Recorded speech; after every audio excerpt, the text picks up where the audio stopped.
فول كفول وبرنامج تoddobaadla oo aanu hadba kaga hadalno mowduuc aanu isleen lahay bulshada waxtar buu u leeyahay isla markaana ka jawaaba su'aalaha mowduucaasi ku jira toddobaadkan waxa martino ah macallin abwaan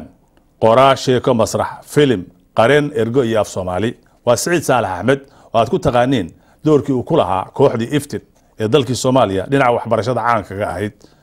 Saciid Saalax ku soo dhaw barnaamijka Fool ka Fool soo dhaweyn fiican iyo la kulan maxamed aadan oo aan la kulmo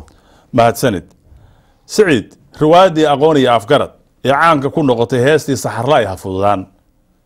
waan filayo ragii ku soo caan baxay inaad ka mid ahayd yaa lahaa heesta gaar ahaan iyo dhammaan heesaha sheekada ku jirayba waxaa wada sameeyey maxamed ibraahim warsame hadraawi waayahay Soomaalida dhexdeeda 7 ba waxa ka kaca koox isku geda ah oo sabab u noqda curinta silsilad suugaaneed sida kuwa caanka noqday guba xayraaley hurgumo deeley siinley iyo wixii la mid ah haddaba maxaa sabab u ahaa soo shaabixidii kooxdii silsiladii siinley ee toddobaatanaadkii ee aad ka mid ahayd waxaad hadda rabowday sheekada la oran jiray aqoon iyo afgarad oo ahayd riwaayadii koobaad ee lagu curiyo ama loo sameeyo kuliyadda la foole waa tahay halkaasna kasii amba qaaday oo ay ka dhalatay riwaayadaasi wax ka bedeshay qaabka masraxa Soomaaliyeed loo dhigo ama loo sameeyo ama loo hal abuuro waa tahay oo raad badan suugaanta Soomaaliyeed ku sii yeelatay waa tahay iyadoo riwaayadaasi ama sheeko masraxeedaasi la foole lagu sameeyay laga sii amba qaaday oo laga soo dhigay dhowr meelood ayaa waxa faca ama dadka siinleyda ka qayb galay oo xadatada koobaad kaga timi isla waaba la yaab sidaad u kulmisay heesta saxarlaay ha fududaan aad ku magacowday waxaa ayaa Jabuuti Cabdiqays ugu tagtay iyadoo ay u horeeyeen ka hor Hadraawi iyo Cabdiqays laba maaso oo ka baxsan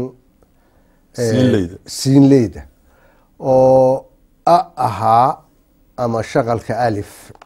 tan Cabdiqays baa mar hore wuxuu yiri aakhiro xagee baad naga xigtaa markaasaa waa dambe uu uga jawaabay Hadraawi oo ergo hees aanu u naqaan dadkuna arraxmaan ay u yaqaaneen waa tahay wax badan baa laga sheekeeyey markaas sida ay u soo curatay siinleydu labadaa heesood iyagoo kala qababa Cabdiqays markii uu saxarlaay ha fududaan ama soo socdaa kow maqlay oo uu Jabuuti jiro ayuu sooma tixraacin ergo heestii ahayde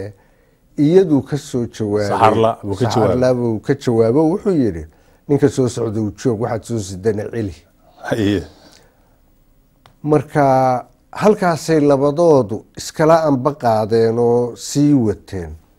aniga iyo Hadraawi markaa waxaan wada joognaa kuliyadda la foole dhexdeeda waa tahay sheekada maalin waxa naga raacday Cabdiqays idinka wada doodaya hase yeeshee bal hadda cidii kale oo aaraada wax ku darsanaysa weliba kullid ah heesta riwaayadda aynu samaynay ku jirtay ayaan sugayaa aniguna si lama filaan ah saaxiibkay maxamed xaashi dhamac gaari oo riwaayadda nala sameeyey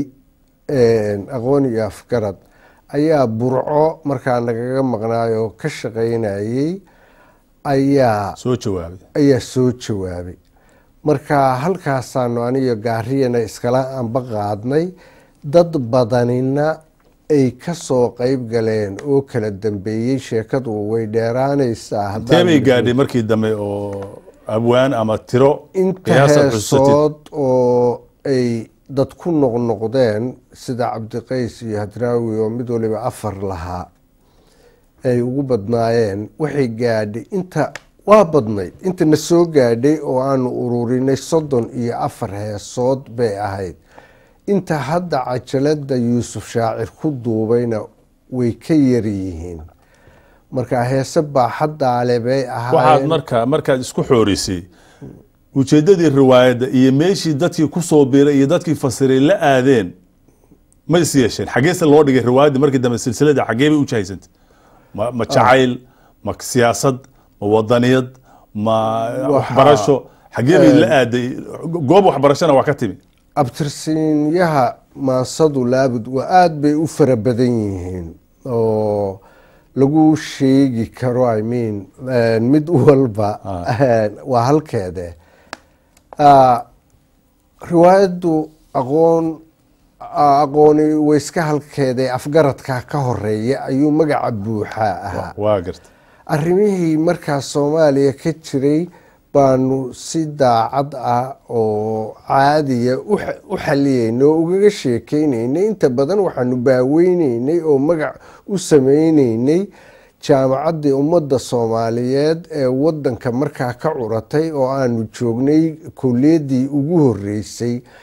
bay naga ahayd. laakiinse in af Soomaaliga la qoro waa ku jirtay, in arrimo bulsho oo badan ay daaweyso waa ku jirtay. heesatan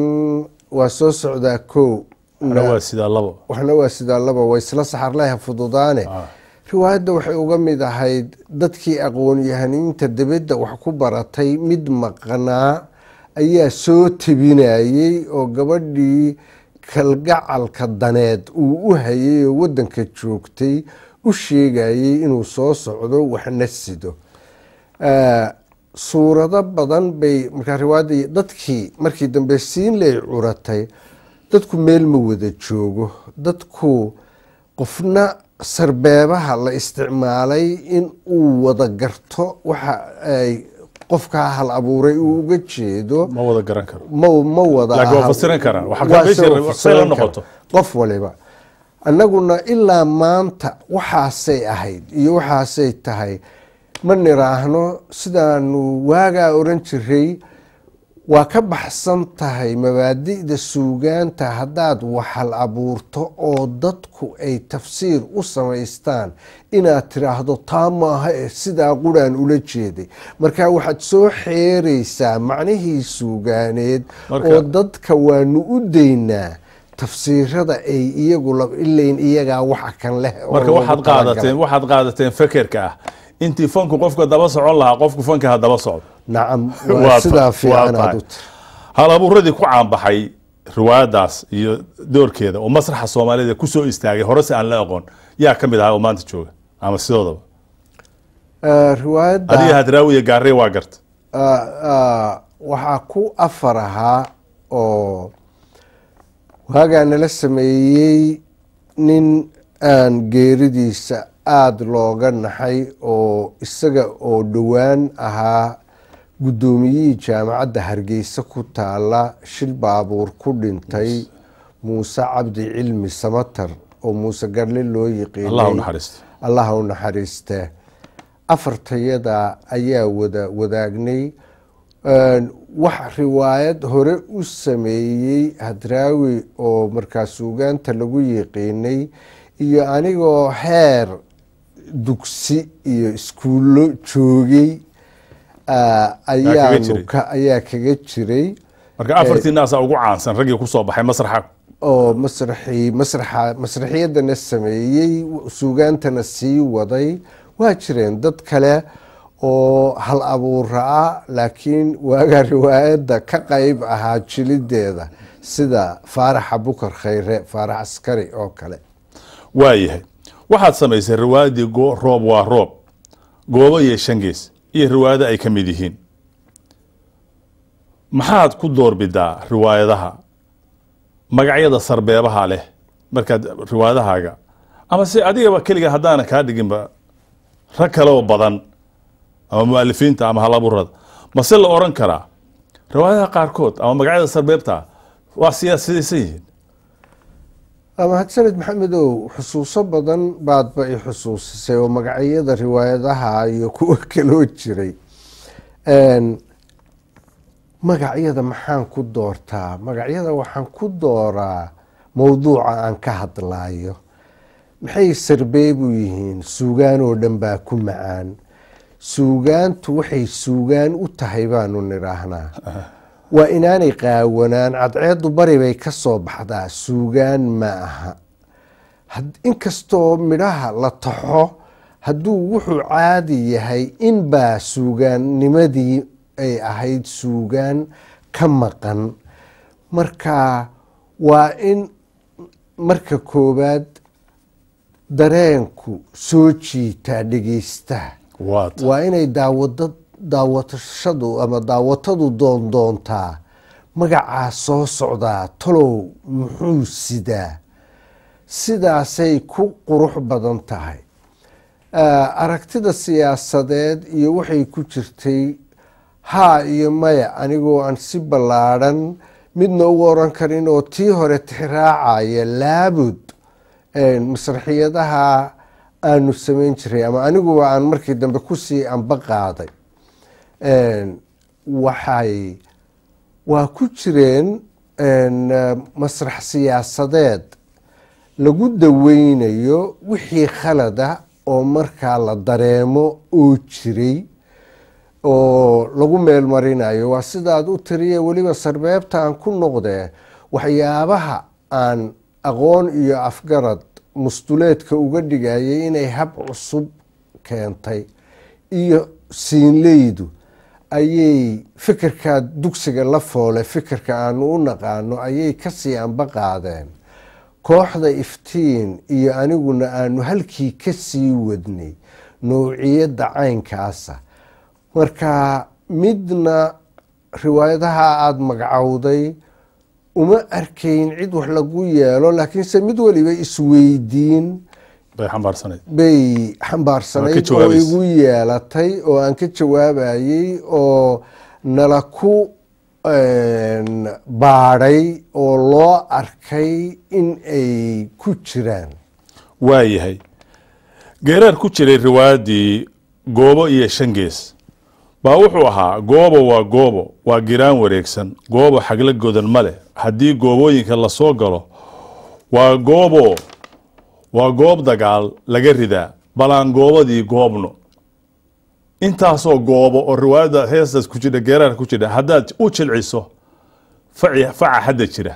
kii waagay la alifay joogana isaga ruuxiisa aad ku dartid maxaad oran lahayd ujeedada xambaarsan tahay waa ta geeraarkaasi ama tilmaantaasi maansadaasi aan idhaahdee waxay ku jirtay ararta sheekada waa garta marka waxaadba moodaa inay ku jirto qeexid xisaabeed oo qeexaysa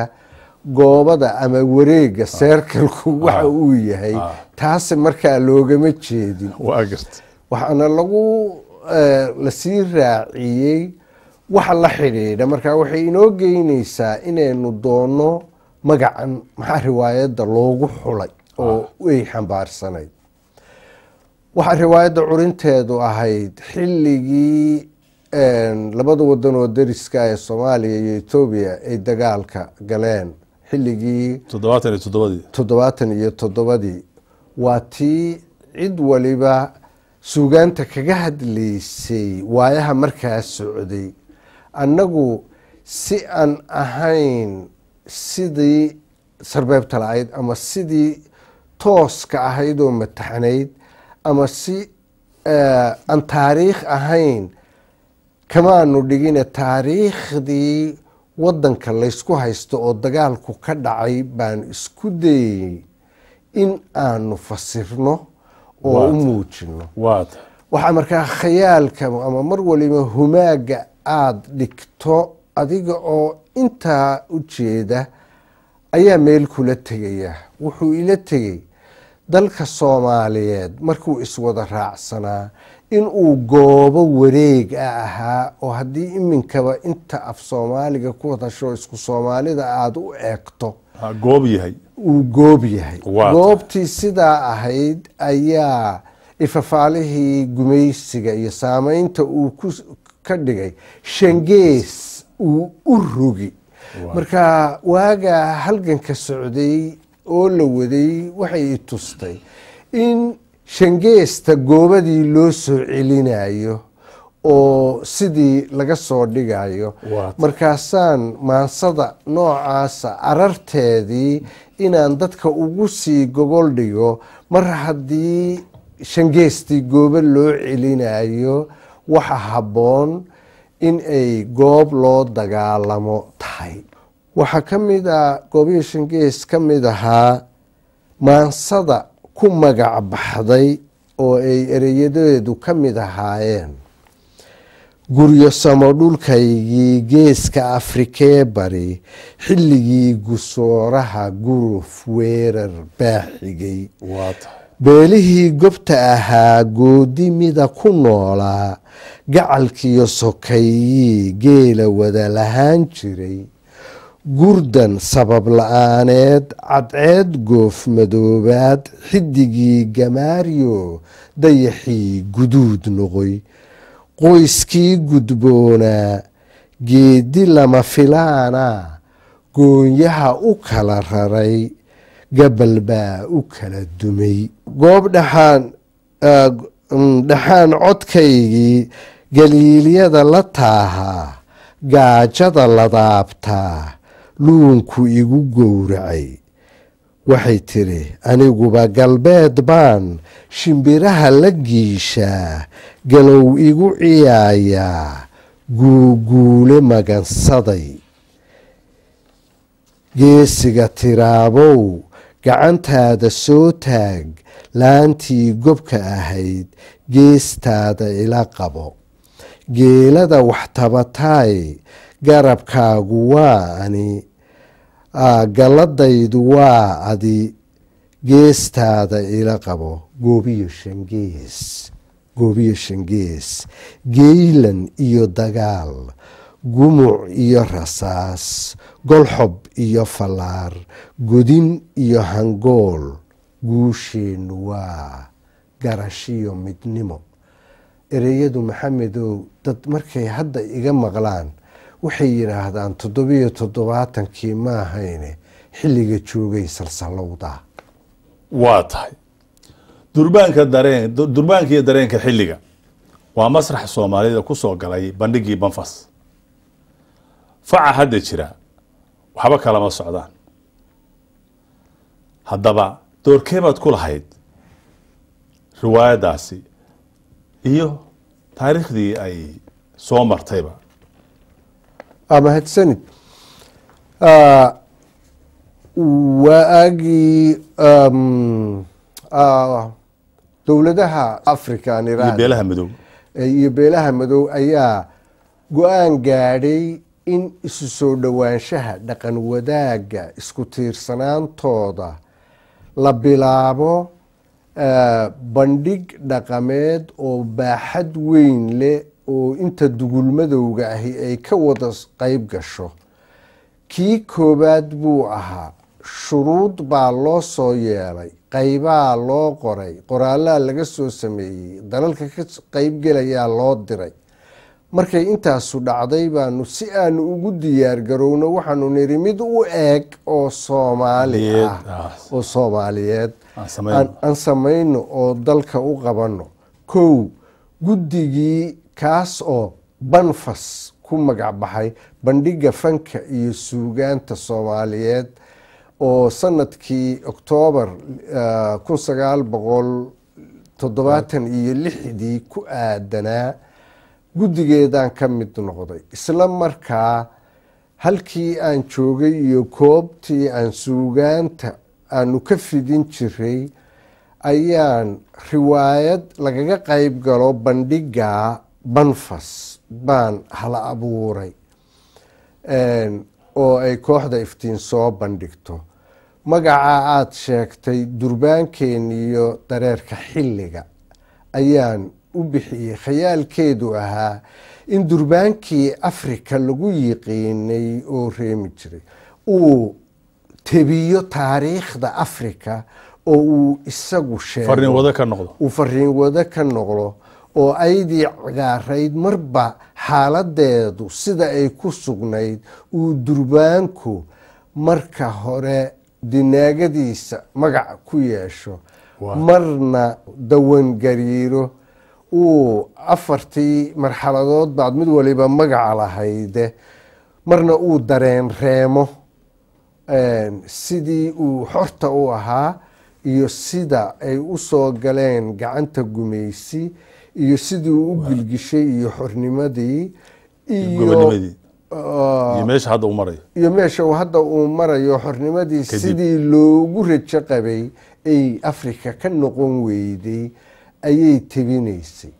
dad badan baa ka soo qayb galay. riwaayaddu markay banfas dhexdeeda joogtay riwaayaddii koowaad bay noqotay. waxaanu kaloo helay heestii koowaad, waxaanu helay qoraal sheekadii gaaban oo koowaad, waxaanu helay musikii koowaad. markay sidaasi noqotay oo lasoo gaadhay in Festac 77 oo ahaa kan beelaha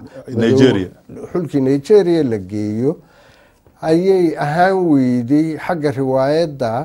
in keligeed sidii ay ahayd la qaado. kooxdii waa beri oo tiyaatarka riwaayaddii ay u samaysay markaa 2 sano ka hor shirkii OAU-da ee Muqdisho lagu qabtay ayaa la dhexgeliyey oo labadii laysku bogdooxay. waxyaabihii kale oo aanu abaalmarinta ku helayna waxaa lagu daray ama heesaha dhexdoodii ama miyuusiga ama wixii la mida ayaa lagu daray. sidaasaanu Nigeria ku tagnay oo aan ka mid ahaa guddigii haddana ergaweyntaa ballaadhan hogaaminaysay oo tiradooda inta aqoonta iyo doodaha ka qaybgelaysa, inta gabayada, inta farshaxanka, inta falsamada, inta wax walba ka qayb gashay aanu 158 isku gaadhay qof. ayna nagaga dhacday sida aada xusuusato shilkii geerida naxdinta lahayd ee 4 qof nagaga dhinteen. allah u naxariisto. sheeko baa jirtay aada samaysay oo la yidhaahdo jeex liindhanaana. siciidow maxay qisadaasi salka ku haysay haddaad soo koobtid? haddaan soo koobo dadku hal abuuridda bado qaara oo aan la ii oqoonin waxaa ka mid a tan laxawga ama jacaylka, laakiinse qofna waa wax bulshada dhex yaala oo kama aamuso. cid kasta ha dhex martee khayaalku wuxuu tegey. gabadhii baa gacanta soo fidisay iyagoo meel wada jooga. waxay u dhiibtay isagii ka soo horjeeday dan ay ka lahaydba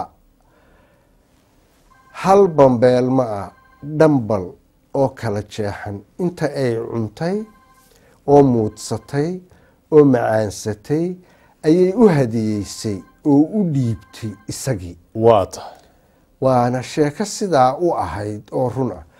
markay u dhiibtay ayuu la yaabay broseska midhuhu ama habka midhuhu soo maraan oo marka hore geedka ka baxa oo ubax noqda oo marba magacanyo la yaqaan yeesha ayay wax ku dartay oo halkii ay ku dhammaan jireen iyadiioo la cunay bay haddana macno kale u yeeshay. suuyeen dhafandhaafka waayaha dharaaraha isdaba yaal midba waxaad ka dheeftaa, dhegta waxaad ka marashiyo, dhaaya waxaad ka aragtiyo dhaxal waaya aragnimo. dhirtu midhahay saartaa, mar waa ubax dhalaalo dabadeed isdhalan roga, noqda dhaylo iyo qaradh, marna waa dhugcaanoo dheecaan ka muudaa, qaar kalaad se dhalisee sheekadu gundheera. wuxuu yidhi oo ku soo gebagabeeyey iyadoo baydadku ay intaa ka badnaayeen. hal xidhaalaha dhigan maxaad iigu dhiibtaan dhoolay ka yeelaa sheekadu gundheeraa. marka wax khayaalkaasi sidaa u tegay oo sawiraya sheekada labadaa qof dhex martay bay ahayd. waa tahay riwaayaddii iftiinka aqoonta waxaa ka mid ahaa erayo geeraar ku jiray waa yeel samaamuray sidee loola xaalaa bal iyada ka war. mid aada iiga aan amba dib u xusuusto bay tahay. waxay ku jirtay sheekadii sida aada u tiri iftiinka aqoonta. waxay ka mid ahayd muuqaalka ama jilka saddexaad. waxaan ka sheekeynayay taariikhda waxbarashada soomaaliyeed. aliflo kordhawey oo dadku wada yaqaani waxay ku jirtay xilligii waxbarasho rasmi ah oo meel loo fadhiisto oo ahayd heerkii waxbarashada islaamiga ah ee diinta islaama ee culammadii ay ka bilowday dalka madaarista wax lagu barto. markii lasoo dhaafay oo isticmaarku yimi ayaa dugsiyadii dadku ka shakiyeen oo ardayda la geynayo lagala baxsaday iyadoo mar walba uu qofka soomaaliyeed ay waayadaa caadi u ahayd mashruuc kasta oo uu gumaystuhu wato inuu tuhun ka qabo oo dareen ku nool yahay. odayaashaa diiday waxbarashada oo ubadkooda ka joojiyey iyadoo uu khayaalkaygu jiro ayaa dhacdo xanuun leh oo xamar dhexdeeda markaa ka dhacday oo maxkamadii xukuntay culimo muddo xidhnaa 2 diyaaradoodna ay ku dhaceen magaalada dhexdeeda. baanu safarkii 2daa diyaaradood darteed u soo gaabinay oo magaaladii nimi. saaxiibkay baa ii sheegay oo yiri maantaa la dilay wadaadadiina. anigu ma ogeyno safarkan ku maqnaaye. waxaase beyd baa ka horeeyey oo sidaa u sheegayey waxay tahay laakiin heestii bay iska soo gashay waayeel samaamuray dhanka seegay taladii sidee loola xaalaa siga taye bahdaydii sidee loo badbaadshaa soo kac macalin jaamacow sareeyii aqoontow siga taye bahdaydii sidee loo badbaadshaa. dad badan baa u arkay waxayse iigu naxdin badnayd maalinta tarabuunka markay sheekada ku dhex jirto caadi weeye oo sheekadiibay ka sheekeynaysay iyadoo tarabuunka la sugaayo bilowga dabaaldegu inuu soo bilowdo baa la yidhi kooxda iftiine dadka sii maaweliyo wax soo qaada. maryan cali muudey baa dadkii kooxdii iska dhex taagtay markaasay heestaa qaaday oo aan sheekadii ku jirin markaa oo farkufiiqii lagu fiiqayey ay 2 jeer baan kacay oo fadhiistay oo aanan gaadhi karayn meelaan ka iraahdo joojiya waana la sii waday wayna meel martay. waa tahay waxaad curisay heesta umuliso oo waqtigaa ka hor hal abuurna isku dayin inuu wax ka yiraahdo umuliso.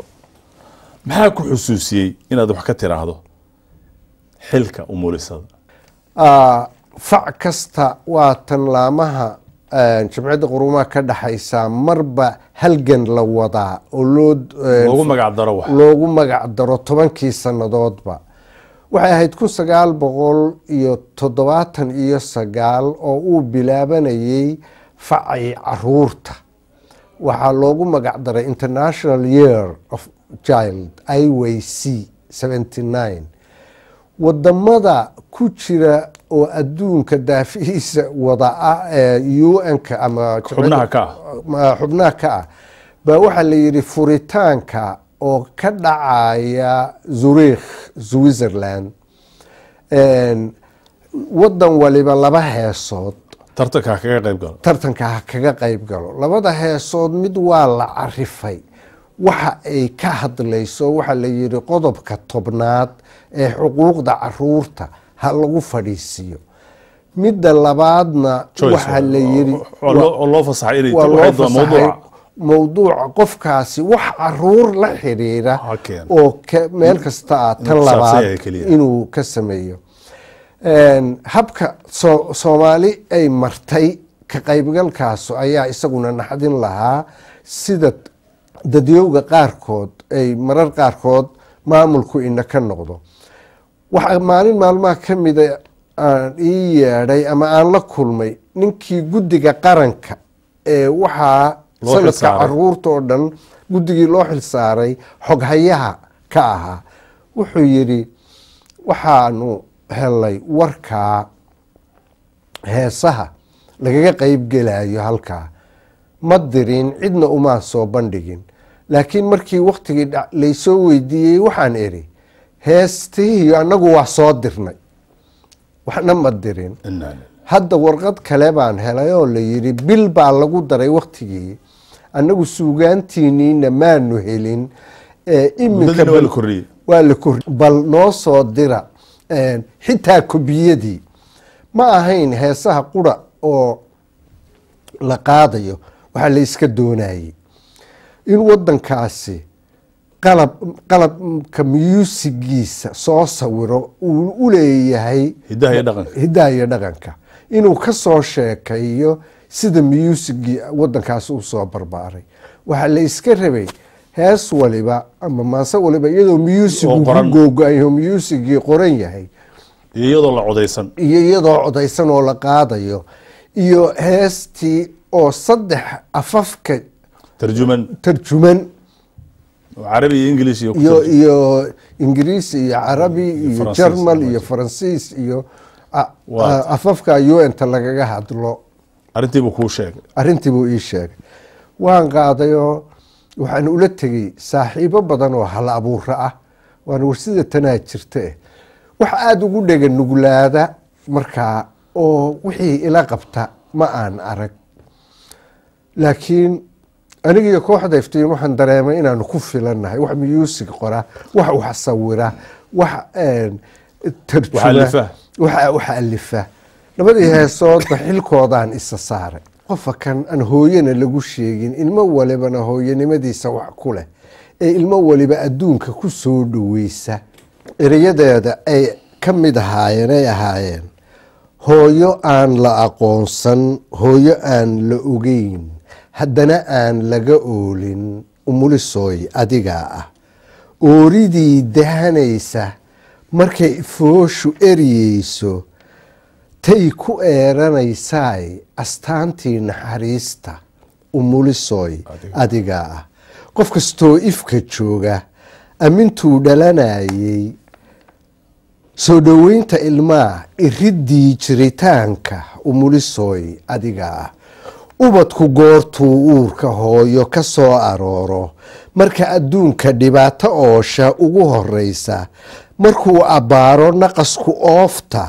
oohintiisa axad u jeeloo ku farxa oohin, adiga weeye ujeeddadaadu ubadka weeye, ha anba qaado amuu ahaanba waaya adduunka kan abda yeela. ayuu khayaalku ila maray. heestii waxaa ahaa qoraalada ku jiray 25 heesood in Zurich guddiga joogtaa adduunka ay ka xusho. 25ka 4 baa la isugu keenayaa marka dambe Zurich oo dadkii tumayay iyo dadkii qaadayay oo la kala saarayo. 4 ka mida ayaa la siinayaa kaalinta koobaad, kaalinta labaad, kaalinta saddexaad, kaalinta afraad, markaasaa abaalmarin lagu bixinaya. saanu u sugaynay oo aanuba iska waquusanoo niri malaha qoladii gudubtay kuwiinii meel ma tegin, ayaa guddoomiyihii guddigii markii hore xoghayihiisu ii warramay, gabadh xafiiskeeda xoghaynka ah baa maalin dambe waxay igu tiri, Siciidow waxaa loo soo diray xafiiska yaga yaala cajalado iyo giraan heeso iyo ku duuban yihiin oo wax ku qoran yihiin oo tarjumaadi ku dhijisan tahay oo magacaagu ku yaalo mid ka mid a oo af soomaaliya marka cidi iima soo sheegin mana ogaan waxa ay 25 heesood oo duuban oo 25 kuba ay afaf kala duwan ku tarjuman yihiin oo cajalada buug yari laabkeeda ku jiro ayaa umuliso ka mid noqotay maqal dambe waxayba ka mid noqotay baa la yiri afartii waa maqal taa dambena waxa wadanka Soomaaliyeed marka UNICEF ka soo codsatay $100 in wadamada xulka galay ay soo diraan si buug loogu soo saaro heesaha muddo markaan u soconayay $100na wax dira ma helin heestaasuna sidaasay ku hirgashay oo ay uga mid noqotay afartii hees waa tahay waa arrin naxdin leh heesahaaga waxaa looga bartay naaxiyad hees dhaqameed oo kooxda iftin ay tunto maxaa u sababa waa naaxiyadda hees dhaqameedka dhadhanka kugu ijbaaray oo aad u xulatay muxuu yahay maxaase burburkii kadib heesihii iftin naaxiyadda hees dhaqameedka watay banaanka looga la'yahay sida aad dareenadaa ku wada heshay wax ka jireen haddaan ka sheego runta aniga inta igu dhaliisiyey ama aan dhiirin jiray oo aan ka samayn jiray maansooyinka markaan curinayo miisaan heesaha dhaqanka oo hore u jiray aan ku salayn jiray si ay u yeeshaan malaa laxankaa waxaan ka bowsaday cabdikariin faarax qaarey wuxuu ahaa nin aada caan ugu ah oo weli yahay cod samaynta heesaha Soomaaliyeed maalin baan la sheekay oo aada loo jeclaysto codadkiisa maalin baan la sheekaystay oo waxaan idhi sidee baa cod samayntaadu sidan ugu hirgashaayoo maxaa loo jeclaystaa wuxuan ka ogaaday in uu yaqaano cayaaraha Soomaaliyeed in uu yaqaano maansada Soomaaliyeed mid walba miisaankeeda iyo badda ay tahay marka aad ereye u dhiibto oo uu ereyadaa akhriyo ayuu baarcadde u garanayaa baddeedii buu garanayaa sidii baarcaddaha loo qaadi jiray cod ah oo haddana daahan ayuu maxaan walbahaar la toosay tii ahaydoo kale ayuu saarayaa cashar baan ka bartay runtii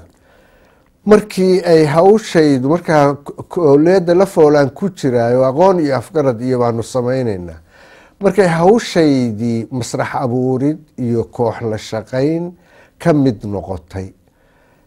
ayaa sideedabana ana aan dhaqankaa jeclaa ayaa marka maansa haanta luliinkeediiya goobiyo shangees bayba ku jirteen baradeenna goobaaban beerteenna seeraysan beesheennu waa beelehaanay buloy iibax taasaa keentay oo waxaan ogaaday dhegaystuhu waxa dhegtiisa u bogto wax ku abuuran oo dhaqankiisa ku jiray hore in loo xadatayo lagu xadatayo si uu jeclaado waa tahay suugaantaada iyo iftin barnaamijyada samayn jiray waxaad moodaa inay dulucdoodu u socdeen dhinac waxbarasho halka inkastoo kooxdu ay ahayd koox waxbarasho misna koox jidha oo tartanka kula jidha kooxaha dalka ka jiray bay ahayd oo koox bay ku magacownayd marka maxaa barnaamijyada aad samayn jireen inay waxbarashada aadaan ma kooxda u samaysnayd maxaa sabab u ahaa in barnaamijyadeeda iyo heesahaaga iyo taaliifkaaga iyo qaab barbaarineed keligay mise weli waxaad daba joogtaa haddaan kusoo noqdo la foole iyo shucladii ka iftiinta qaabka guud baa kaas tixraacayay laakiinse waa sidaad u sheegtay waxaanu ka tirsanayn wasaaradda waxbarashada iyo barbaarinta kooxduna waxay ahayd aniga iyo dhammaantayaba macalimiin waxaa inta marka koowaad suugaanta ama fanka noo geeyey wuxuu ahaa marka baan idhaahdaa fasalku kugu yaraado inaad 30 arday wax u dhigto ay kugu koobnaato ayaanu doonay inaanu fasalka weynaysano oo dad badan wax u dhigno markaasaanu tiyaatar buuxa u dhignay markaasuu nagu yaraaday markaasaanu filimo u marinay markaasay nagu yaraatay markaasaanu idaacadaha idinku nimi oo barnaamijyadii ka samaynay oo heesii laga baahiyey marka xilkayagii waxbarashaanu gudanaynay oo casharkii aan kalaaska ka dhigi lahayn baanu heesaha kan marinaynay hawshayadii bay ahayd waxa aynu u baahnayn iyo heerka aqoon yaraantu dalka haysatay guubaabadiisa magacanyada iftiinka aqoonta sida aad markii dhaweeto iftiinka aqoonta halkaa ka sii wad waxaanu ilaa iniinta aqoonta beerta aqoonta webiga aqoonta daryeelka aqoonta ilaa waxbarashadu inay biyo tahay ayaan gaadhsiinay khayaalka wuxuu yidhi baxnaanadii jiritaanka baahideeda adduunka badbaadadii nolosheenna biyo sow nafta ma aha yaraantoodu ba' maaha badnaantoodu shil maaha la-aantoodu bes maaha baadisoocda aqoontu iyaba sow biyo maaha bi'inaya haraadka ama baahi tiraya bulsho aadmi danteeda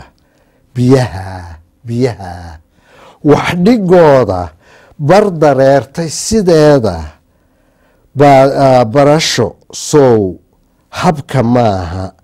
lagu beegsado maaha bare sow ifka maaha mugdi looga baxayo ilaa intaasaanu in biyaha nolosha ay ka mid tahay aqoontu baanu dadka baahinta u gaadhsiino waa tahay halis weeye habqan weeye dunidii halka ay marayso hareeraha adduunyada dabbaa ka holcaya habaaska dallumay dad baa isku haysta kuwaa hardamaya habeen iyo maalin kuwaa biyo hoostooda xaraati is yeelay kuwaa isku hiifa siyaasad hagoogan xaaladda soomaalidu maanta ku sugan tahay haddii lagu dherariyo sugaantaas adigu aada lahayd masaadaal dhabowdaa mar walba waxaan ka soo horjeesanaa oo doodo badan dad soomaaliyeedna dhex maraa hal abuur baa wax saadaalisi ah waa sax laakiin waxaynu reebnaa kuhaan buu sameeyey iyagaa dad baa iminka u haystoo yidhaahda fanaaniintu waxay tirin jireen baa dhacay oo iyagaa keenay oo sababay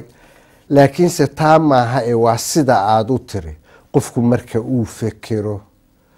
marka uu waayaha waddankiisa ay xanuujiyaan marka uu mar walba ku foogan yahay marka dareenkiisu qoonsi kaco marka ay xadatadu ku baahdo marka kasmadiisu shaqayso sida dadka political analysiska sameeya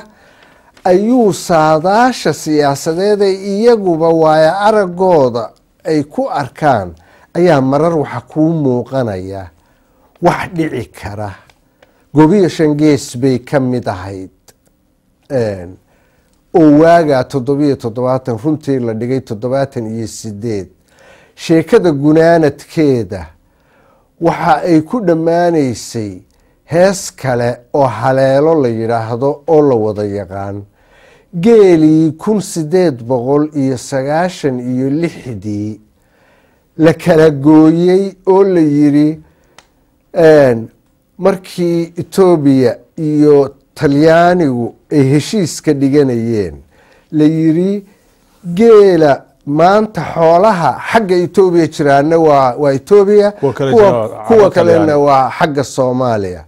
heshiiska ingiriiska iyo etoobiya wuu ka duwanaa xoogaa xadka marka la jeexay waxaa la yidhi dadka reer guuraaga ah marba meesha roob ka da-o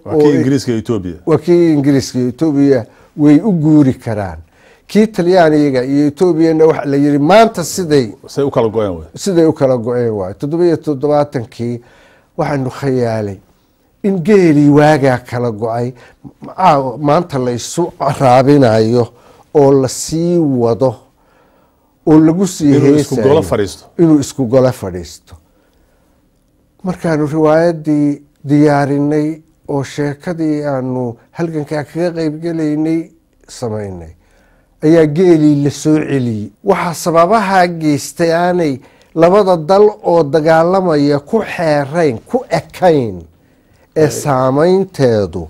ayuu ka fog tahay. laakiinse tii oo run ah baa timi. waa sidaa aada u bilowdaye hareeraha adduunka dabbaa ka holcaaya, hubbaa ka qarxaya, hedbaa ku baxaysa, kuwaa hardamaya habeen iyo maalin, kuwaa biyo hoostood haraati isyeela, kuwaa isku hiifa siyaasad hagoogan, kuwaa hardamaya, kuwaa halgamaya, kuwaa hollinaya, kuwaa hadimeeya, kuwaa haqabeela, kuwaa hungo taagan. haybtiisaba aada midadnimo ka huleeliye maxaa kala haysta hagardaamo adduunka, maxaa kala haysta. an in yar ku sii daro ee ma wada dhammayn kare wuxuu yidhi hareeraha adduunka hormuu talinaya, hagaas daba jooga, aqoonta habowday, hubgeeri samaysa, hadmaa laga waaye, had muuse cudhiiqay, hadhuub caana dhiiga, sabuulka hadhuurhka, rasaas laga hoobshay, kuwaa cudur heeray, hamuun iyo gaajo, aqoon darra haysa, kuwaa hakranaya, kuwaa halal beerta, kuwaa u habayya, kan haysta shidaalka, hehaabka sabaynta, hindisaa adduunka, dad maxaa kala haysta. iyo taariikhdii africa iyo siay u sii gashay. laakiin inay maanta u ekaato saadaashaa kulmisay. hal abuurkii kacay 1970kii ee ku abtirsanayay waxbarashada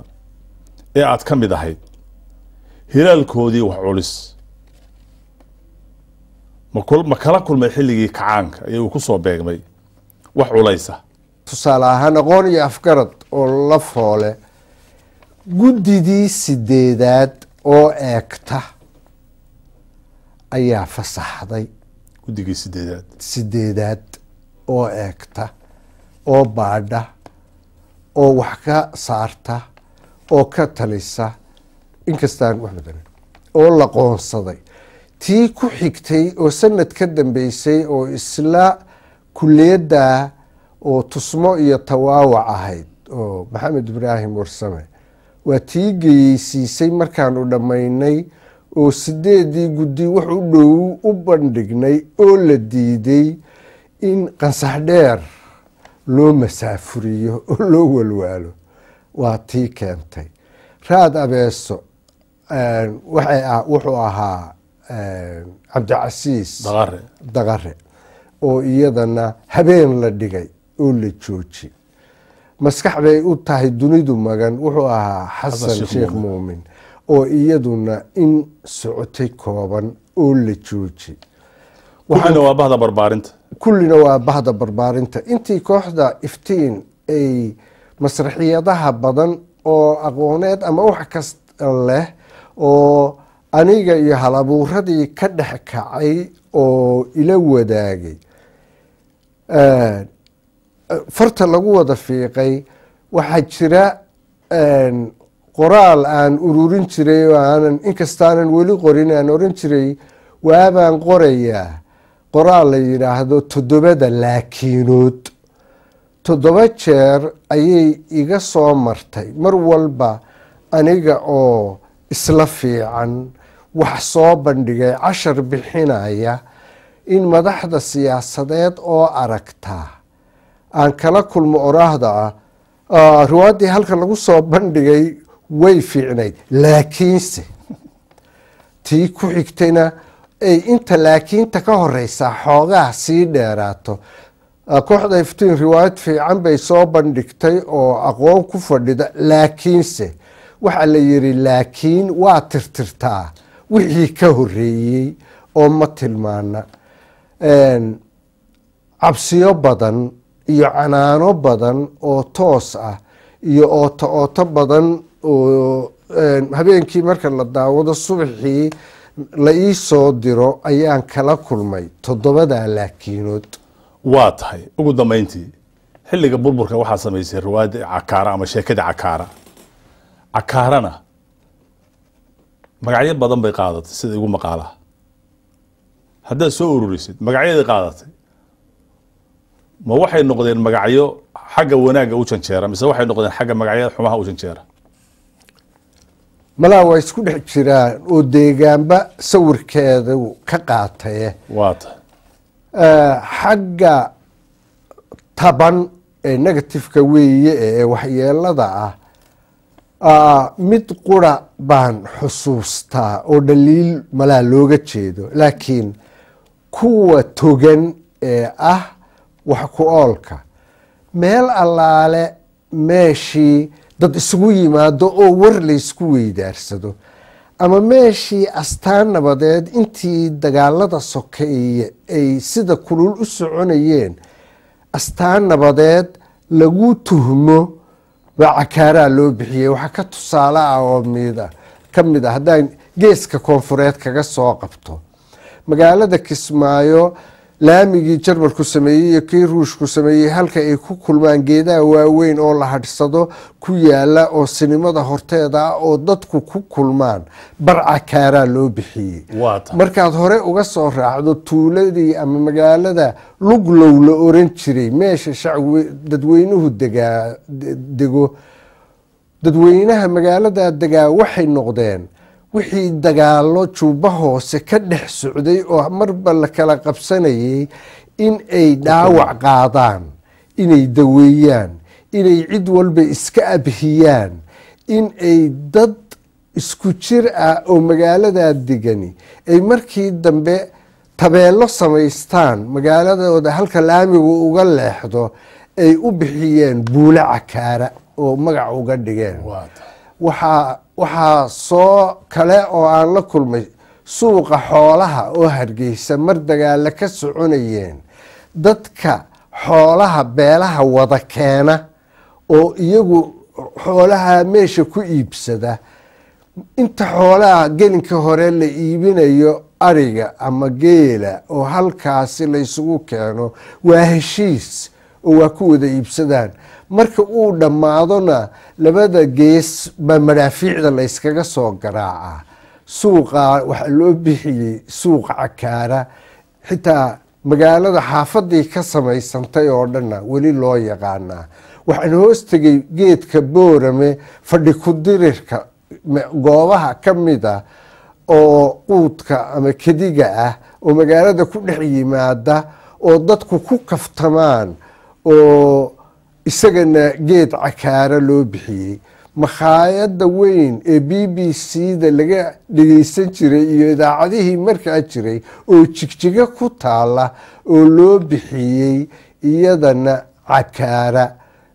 iyo eedda Cakaara oo gabadhii lahayd loo bixiyey. ilaa websiteyo agagaarkaa ka dhashay uu iminka Cakaara yahay. intaasoo wanaagsani way ka dhalatay. kuwa dhaliil looga jeedo iyo wax ka sheegna waa ka dhasheen. سعيد waxaad ku caanbaxday walwal aad ka qabto aayaha af Soomaaliga iyo farta Soomaaliga adigoo abwaankii hore u tiriyay hees mirheeda ay kamid ahaayeen tira koobka loo dhigo taariikhda waayaha 10 weeye shaqaladu waa kala tafiirmaan ama tafiirmaan sida heesta kale alif la kordhay ayaad lahayd. maxaa soo kordhay oo walwalkaasi ku gubaya kugu dhaliyay?